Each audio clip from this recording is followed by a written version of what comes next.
Okay, welcome back, Hesters, Jesters, and investors. All right, let's do that again, right? So, welcome back, investors, Hesters, and Jesters. How we doing today? It's your boy D.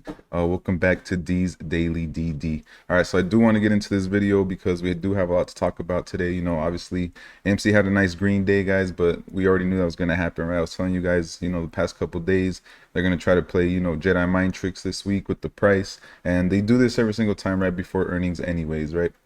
So that's what I want to cover, guys, you know, to not get too hyped, especially, you know, with AMC. I think we got some patterns playing now. I'm gonna show you some of the technical side, and you know it's crazy how I moved today, right, with no news. In my opinion, right, because I'm not a financial advisor, it's not financial advice.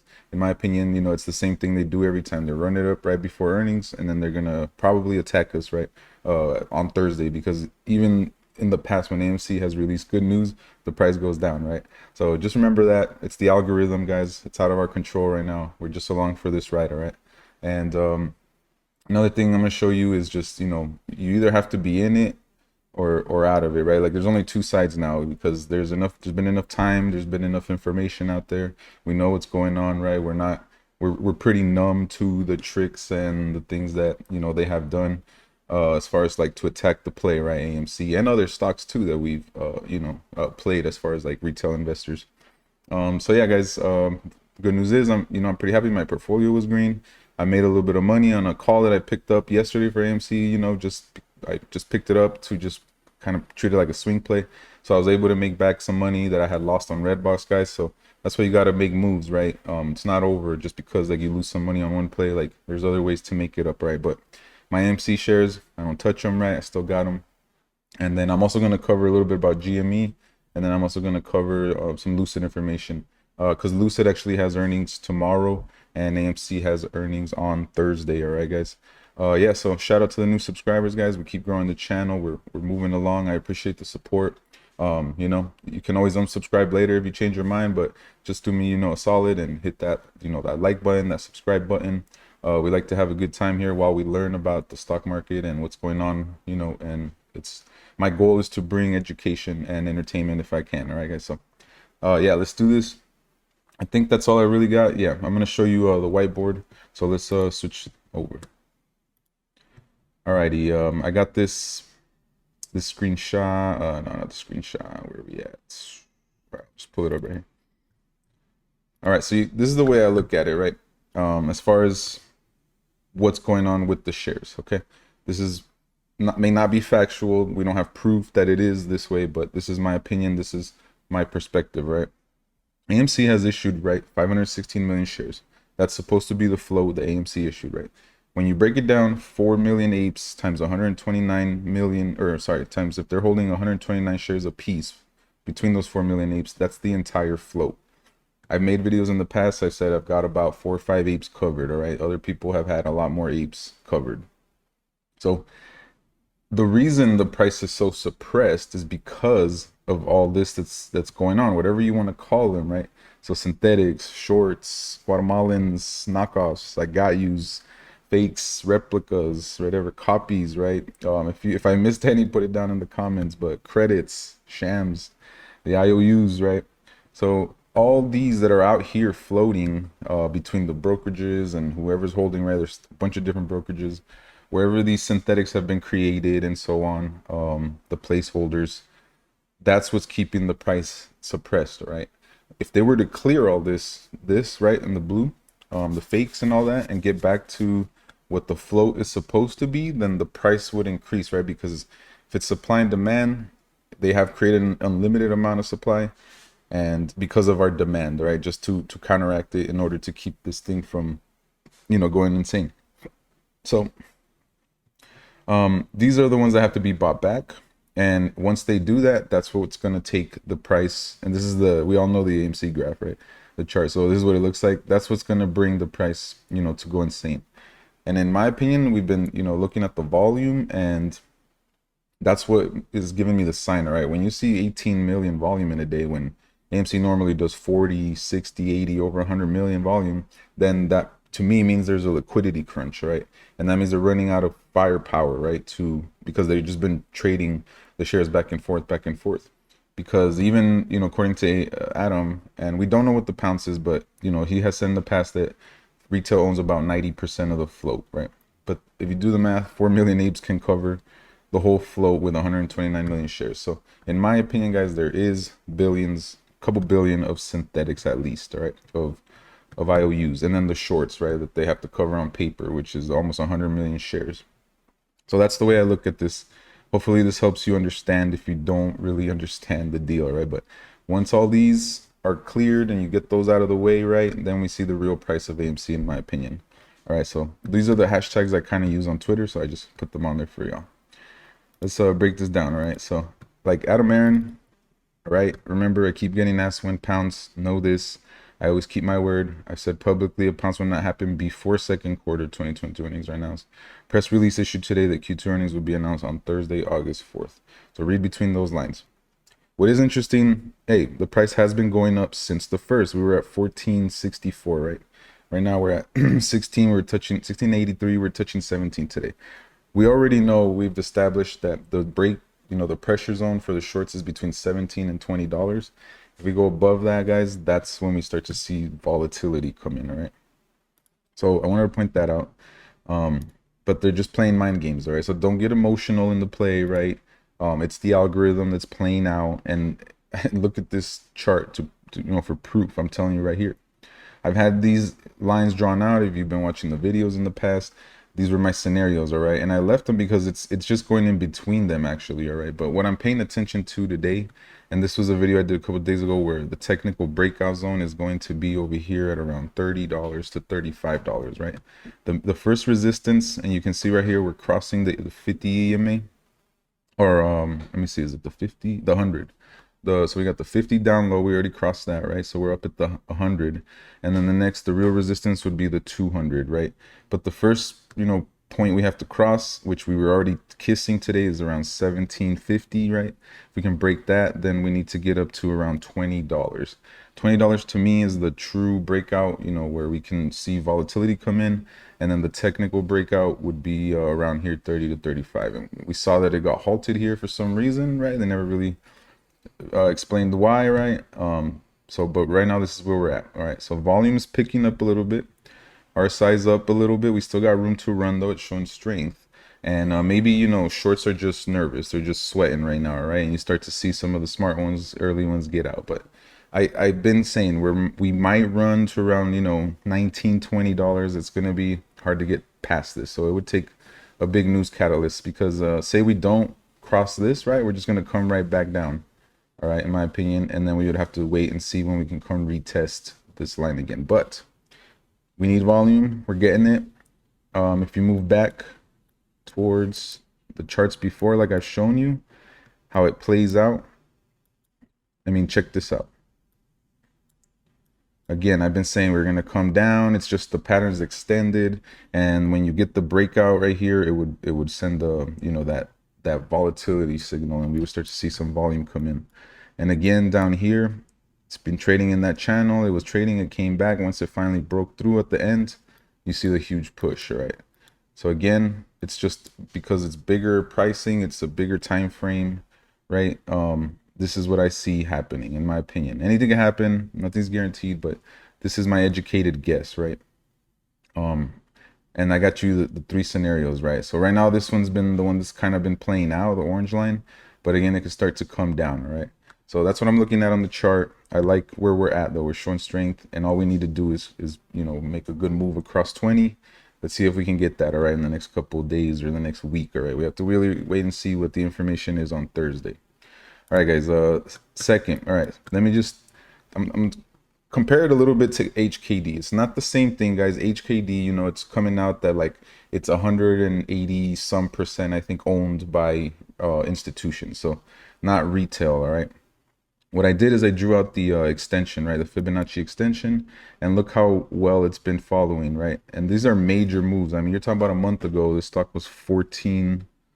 Oh, it's not showing it here, but it was around 140, $100 before, you know, making some insane moves to 300, pulling back, you know, and then bouncing off of here and totally ripping. when you see stuff like this is what I want to say. Like, this is what can happen in the market, all right? And this is what, in my opinion, will happen with AMC. And the way I looked at it today was like, look at it as like training, all right? Because would you be able to handle this volatility? All right, you have to be honest with yourself. If you're in it for the squeeze play and this starts to happen, you get a jump and then you get a rejection here, right? So even before this, there was some smaller ones, but I'm on the 10-minute chart. So before they really let it rip, they had a couple drops where it went to three.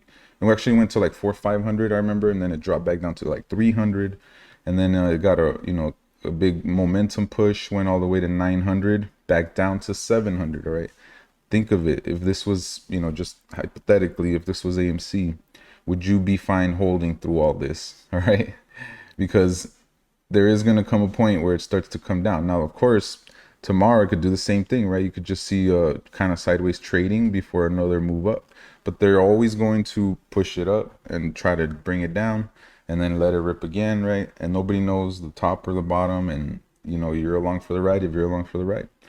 And you have to do your best to figure out, the technical analysis, the moves, the momentum, all that stuff. So guys, I just want to point that out, right? Look, just imagine, are you going to be able to handle this emotionally? All right, so that's what you have to prepare your mind for. Like today, the algorithm is still following the past, and if we do start to make those moves, in this time zone for AMC, remember, it's up to us. When we release the shares, especially the OGs, right, that got in this and they have the real shares that they need to cover the shorts, right? Then if we keep holding and there's no shares for them to cover, then this is what I would expect, right? For them to offer more money. But you see a play like this where this was at 1,000 and then it ripped to 2,500, and right now it's at like 16, maybe 1,700. I mean, that's insane volatility, guys. That's a lot of money for a lot of people. Like if it was AMC, right, it would be big swings in because of the amount of shares that I think people are holding. All right, something you need to, just if you want to relax and and you want to have a laugh. If you need a good laugh, just remember that billionaire firm who was announcing his $10 short position on AMC and how they are down close to 70% right now. All right, ever since they announced it, AMC has been running up. The options flow today, guys, it was mostly bullish, right? A little bit of bearish. You see the volume come in, so that's good, but be careful with the options. They move fast, all right, guys? So right now, I just get in and get out. I'm not really holding, a lot of options. All right, guys, something that's interesting. I replied to, Charles Asperino today. Just about $40 to go before AMC hits its 52-week high. It doesn't make sense why he's always talking about AMC, right? He doesn't own it. He doesn't, what's his deal? Like, why is he always talking about us and apes and the stock? So I replied, 40 gains could literally happen in one day. What's your point, right? And he did, he replied to me. He said, I think you mean 40 cents. All right. So it's just, this guy is just petty. It looks like, I just have a laugh, right? I don't take him serious at all. I just wanted to poke at him or whatever, but it's just like we've seen AMC go from 12 or 14.50 to $72, right, on a major run. So what is this point? And today, he's saying 40 cents, and today alone it was up let's see, like $1.30 or something, right? Today alone. So what? Crazy. All right, options chain. This is a complete joke to me. Where would they find these? It's interesting. Oh yeah, right before earnings, they go ahead and find 5.2 million shares. Yeah, right. You got 42,000 calls in the money. There was a boatload, right? They didn't want. That's why 17 kept, getting rejected today. And what was the last part? Okay, so this is my opinion why they printed those 5 million, because they know that AMC is going to drop some good news. They're probably going to hold it for the earnings in case the price starts pumping. But you got 42,000 calls in the money versus only 2,000 puts, and that's what we want to see. These puts out of the money, all right? We'll see tomorrow and the next day, all right? So this is the AMC FTDs. We'll see if they deliver these, but the dates here, right? So the big one is due, or it was due. Maybe that's why we saw it. Today's the second, all right? So did they cover those FTDs? That's why we were up like that? Possible, right? I just always pay attention to see how much shares they're not delivering, all right? That's in my opinion what that represents. GameStop, real quick, we'll just touch on it. It's stuck right now. I hear they're having issues you know, and overseas and with brokerages and locating the shares because of the split, and they missed their, you know, mistagging what it was, misrepresenting what GameStop said, right? That it was going to be a share dividend where they give their shareholders shares. The brokerages are saying that it was a stock split, and that's what's causing issues with them, and we'll have to see what happens. What I've been saying that's really weird is that the volume has not really picked up. It's around the same, but there's way more shares, right? So the volume should have you know, doubled or tripled in my opinion, because there's way more shares available supposedly, right? If they did the share dividend. But we broke out. We're waiting to see if we can pass this major resistance points, which is going to be at a $40 resistance to me. That's what I got charted. And again, once you start to see that volume pick up, we're going to take off. All right, so that's that. They supposedly only have 200,000. This was up earlier. It was over 50%. That's what it was like a 51 almost percent, right? About 51%. Went down a little bit, which is interesting. But the fee remains the same, right? They can't shake the fee right now. It's been like that for a while. Here we go. I'll show you this update on the GME dividend issue. Callback from SEC investor advocate office. They have received a few calls about the issue and have enough info to issue a reference number for anyone that files online for investigation answers. She also responded that something is not right. Right. That's interesting. Somebody's you know, doing a good job by reaching out to people and seeing, see if they can get some answers. That's all I got for GME. That's what I'm looking for. On Lucid, they have their, you know, earnings call tomorrow, so we'll have to see what's up with that. As far as the chart, you know, we've seen this is the major support zone, but I don't see any moves until it's able to cross $20. It almost broke out here, but it failed. It bounced back on the support, and now it's trying to make its way. But it's because of the earnings, you know, people are waiting to see what happens. I'm just holding my shares, definitely not in any calls for Lucid right now, because we need more, you know, information from the earnings call, in my opinion. I'm not really there to play that much of a risk player, right? So yeah, until we cross $20, I don't expect a breakout. Still in a green super trend right now. I caught the bounce, so that's what I see steady holding, you know, is that support at least. And it goes way back, right? Way back. The support goes back years, at least a year, right? So before the major run up. So, you know, in my opinion, this is a good accumulation zone where you want to pick up shares, and then you can start to, you know, as the market returns, maybe not right away, but over time, I would expect to see this price make its way back up here. All right. So let's just wrap it up. I got a couple things to talk about here. You know, there's this article, 3 things to watch when Lucid Motors reports earnings. I think the most important part is going to be the guidance for the production. The guidance is between 12,000 and 14,000 vehicles. All right. Here's some numbers. Analytics are expecting revenue of 145. So that could be met or beat, or, you know, they could come in under. Shares of Lucid stock are down 50% year to date. Yeah, but that's because of a bad market, right? That also has pushed the price down. But yeah, there's a lot to look forward to. This, you know, it's talking about those numbers that do not include the order from Saudi Arabia of up to 100,000 vehicles over the next 10 years. So we're just talking about like the reservations, right? They have about 30,000 reservations is what I see here. And in February, Lucid decreased its full year production guidance from 20,000 vehicles to a range of 20 or to 12,000 to 14,000. So I think that's what people are really going to be focusing on, investors. All right, so yeah, that's what I got my eye on, guys. Wanted to bring you this information today. That's all I got. Let's wrap it up here. I'm gonna switch you back, and I'm just gonna say it is funny, right, how the world works. It's interesting. You know, I was talking about DUTCHBROS yesterday, and I'm not sponsored by them or anything, but I went to pick up a coffee today, and they gave me one of these. All right, so check this out. You know, holla at me, DUTCHBROS, if you wanna, you know, sponsor me, sponsor your boy. But yeah, I do drink their coffee. And you know, manifestation is interesting to me, how things work like that, right? I was just saying, you know, oh, hey, talking about DUTCHBROS, and I get hooked up with a free cup today. All right, so hey, you never know what's going to happen in the future. Keep your head up, guys. I appreciate you stopping by, watching the video, and collecting the information, you know, paying attention to the information. But catch you guys on the next one. Have a good day.